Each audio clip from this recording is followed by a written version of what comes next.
One की यही तो विशेषता है, यहाँ प्रत्येक जीव या तो सम्राट है या मृतदेह। इस समय तो हम दोनों वन में खड़े हैं, इसका मतलब हम दोनों सम्राट हैं।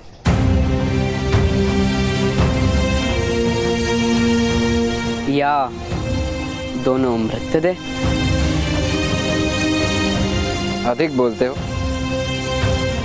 मेरे अनुज शोण की भांति तुम्हारी भी जीवा पर अंकुश नहीं है। तो मुझे भी अपना अनुज जी जानकर मेरी विनती स्वीकार कर लीजिए वन के सम्राट।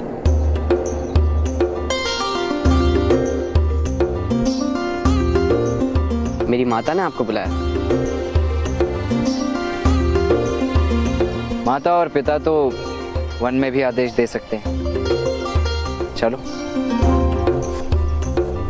केवल बातें ही करते हो या कोई परिचय भी है? अभी विश्व के सर्वश्रेष्ठ धनुर्धारी ये परिचय दे नहीं सकता, इसलिए इस समय मेरा परिचय केवल अर्जुन ही है। तुम्हारे धनुष के ऊपर का भाग अधिक भारी है, इसीलिए तुम्हारे तीर दाहिनी दिशा में मुड़ जाते हैं। सर्वश्रेष्ठ धनुर्धारी बनना है तो प्रथम अपने धनुष से परिचय दो।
दुर्योधन का युवराजाभिषेक किस प्रकार कर सकते हैं?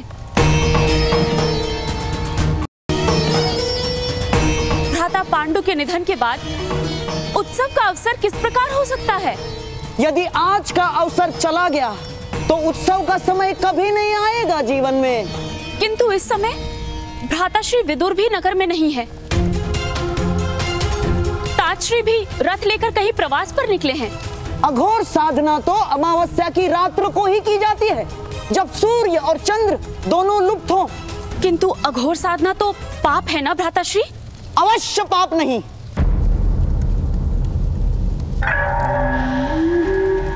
ना बहना, साधना तो सारी ईश्वर की प्राप्ति के लिए ही की जाती है। अघोर का मार्ग परंपरा से विरुद्ध है, अवश्य। किंतु एक बार ईश्वर प्राप्त हो जाए तो परंपरा का क्या मूल्य है?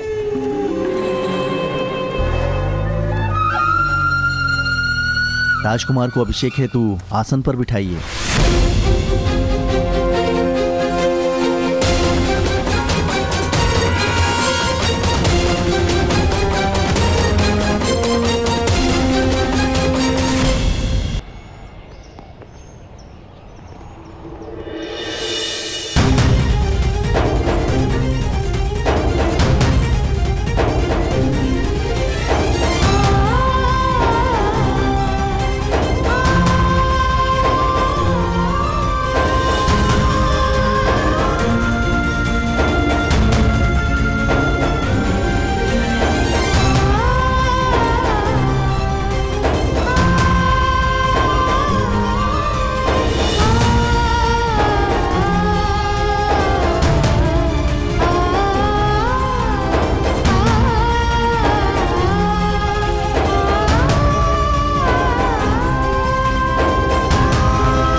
ये लीजिए माता, वन के सम्राट पधारे हैं।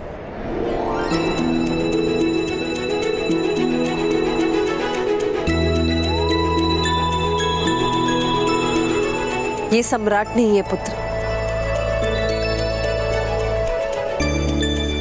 सम्राट के साथ तो बहुत अंतर रखना पड़ता है,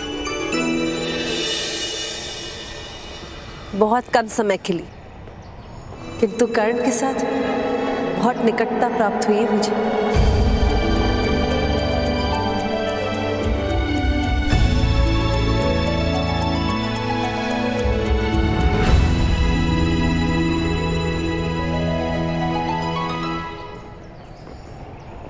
घर त्याग के जाने का स्वभाव आज भी है कर्ण?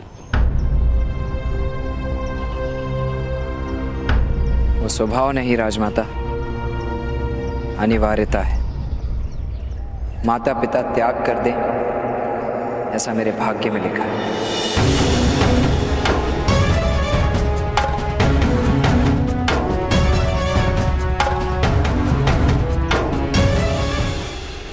क्या अपरिचितों को भोजन करवाने का स्वभाव आज भी है आपका?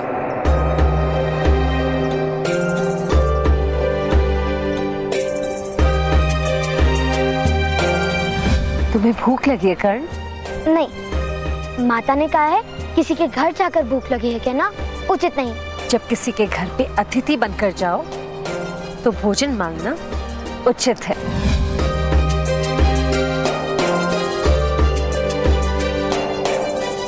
अपरिचित नहीं, अतिथि।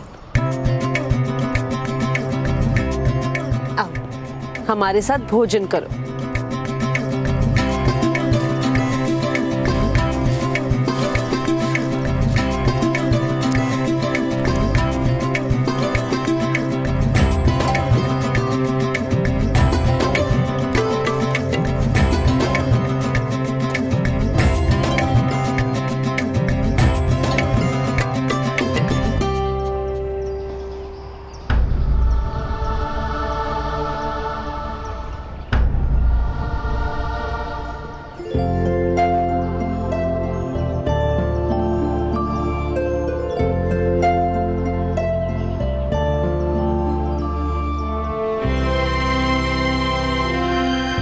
अब मैं बालक नहीं रहा राजमाता, और आप सन्यासिनी नहीं रही।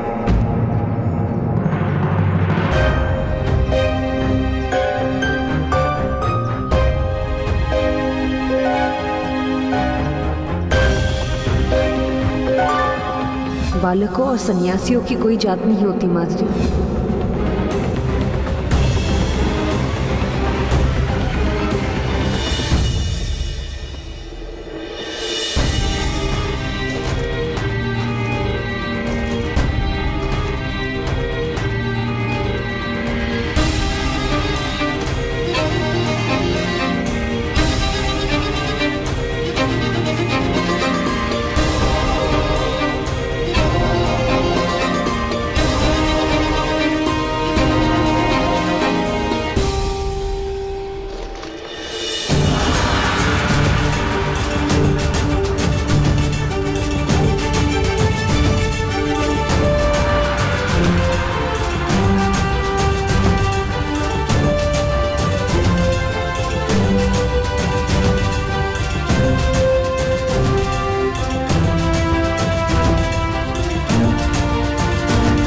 वन के सम्राट, क्या सामान्य वनवासियों को आपके साथ भोजन करने की अनुमति है?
आज्ञा दीजिए महारानी कुंती।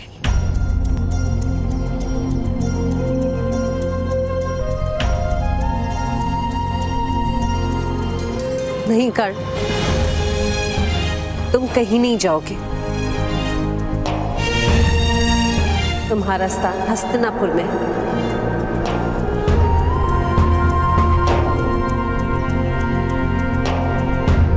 मैंने तो वन में वास करने का निर्णय किया है।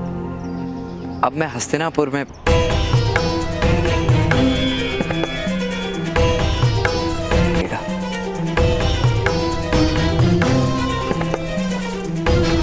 तुमने हस्तिनापुर का त्याग किया कर्ण।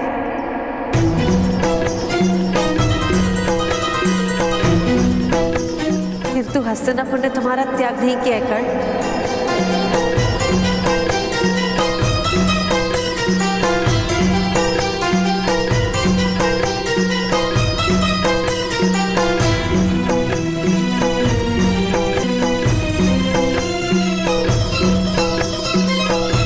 संबंध दो पक्षों से बनता है, एक ही पक्ष से टूट सकता है। और मैंने हस्तिनापुर से संबंध अपनी ओर से तोड़ दिया है।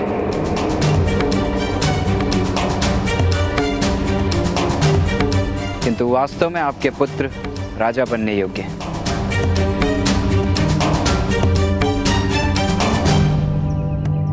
जिस दिन उनका शासन होगा, मैं अवश्य अपने पिता से अनुमति लेकर लौट आऊंगा।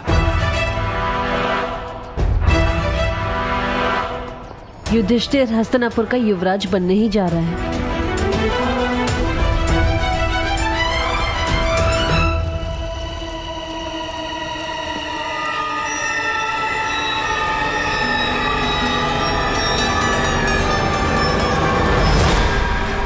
महाराज, आपसे विनती है, इतना बड़ा निर्णय लेने से पूर्व विचार कीजिए। विचार किया था मैंने गांधारी, निर्णय लेने से पूर्व विचार किया था मैंने। दुर्योधन के जन्म से लेकर आज तक सिर्फ एक ही विचार किया है मैंने। किंतु अब कार्य का समय है।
दुर्योधन का युवराज अभिषेक नहीं हो सकता।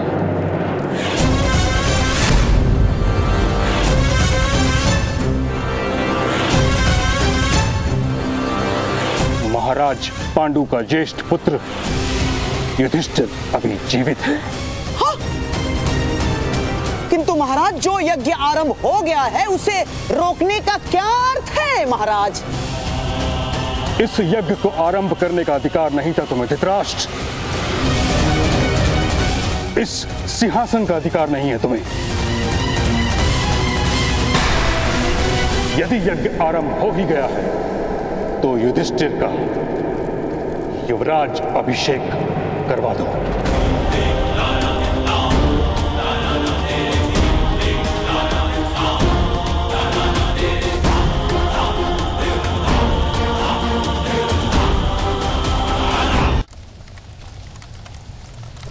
किंतु महाराज, आपके अनुज की मृत्यु के पश्चात आप ही तो कुरुवंश के सम्राट हैं महाराज। प्राण प्रतिष्ठा के बिना तो मंदिर की मूर्ति भी भगवान का रूप नहीं लेती धृतराष्ट्र। बिना राज्य अभिषेक के तुम किस प्रकार राजा बन गए? पिताश्री, विचार नहीं, अभिषेक कीजिए मेरा। धृतराष्ट्र, ऐसा अनाचार करोगे तो मुझे बल का प्रयोग करना होगा।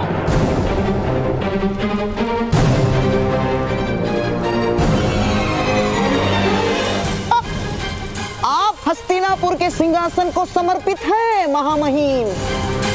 आप सिंहासन के विरुद्ध बल प्रयोग करेंगे? गंधार राज, मैं भगवान परशुराम का शिष्य हूं। शांतनु और गंगा का पुत्र, मेरे सामर्थ्य को आवाहन मत दो। मैंने कुरुवंश की रक्षा करने का प्रण भी लिया है। मैं अन्याय नहीं होने दूंगा।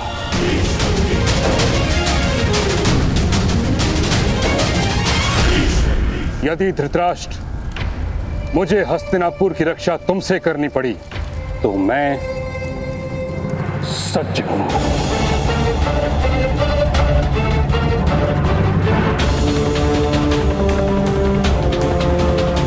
निर्णय लो धृतराष्ट्र।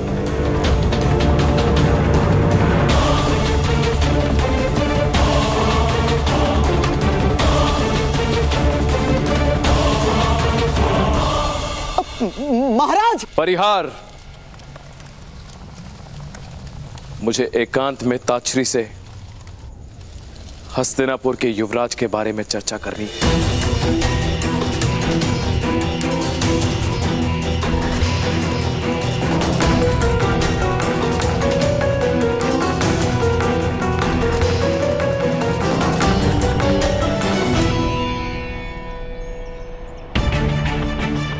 कर्ण,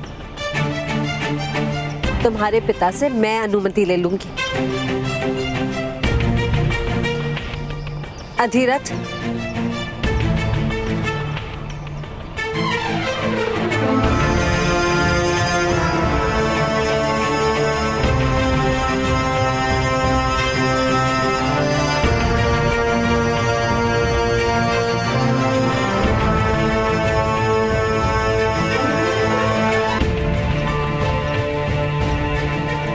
ये हमारा आदेश है कि आप अपने पुत्र को हमारे साथ हस्तिनापुर लौटने की अनुमति दे दीजिए।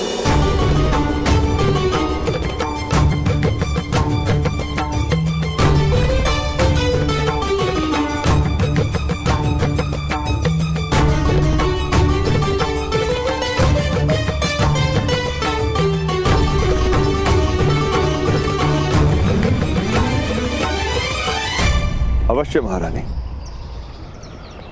यदि कर्ण राजकुमारों का सारथी बनने के लिए सज्ज है तो मैं अनुमति दे दूंगा।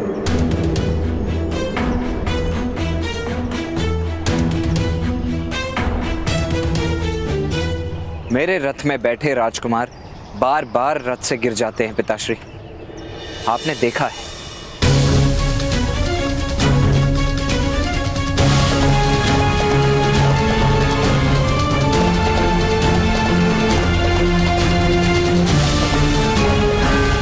तो फिर सारथी मत बनो,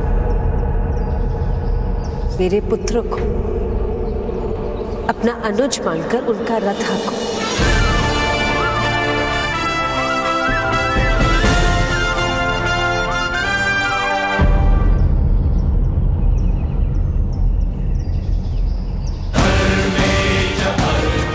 मुझे विश्वास है कि तुम अपने रथ से अपने अनुज को कभी गिरने नहीं दोगे। वसंत उत्सव के दिन मैं तुम्हारे रथ में प्रवास करूंगा और स्वयं तुम्हारी परीक्षा लूंगा। अवश्य वसंत पंचमी के दिन होने वाली परीक्षा मेरे और महामहिम के भाग्य में लिखी है और उस हेतु हस्तिनापुर लौटना अनिवार्य है। राजकुमारों में एक सूत का अनुज बनने की क्षमता कदाचित ना हो,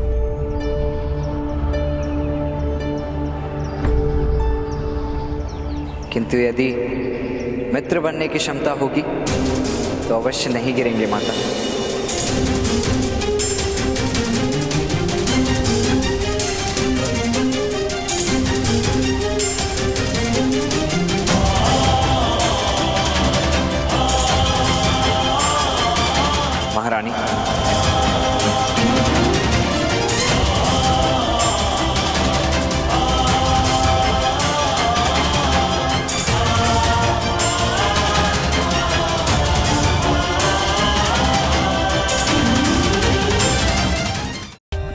For more updates, subscribe to our channel, click the show links and enjoy watching the videos.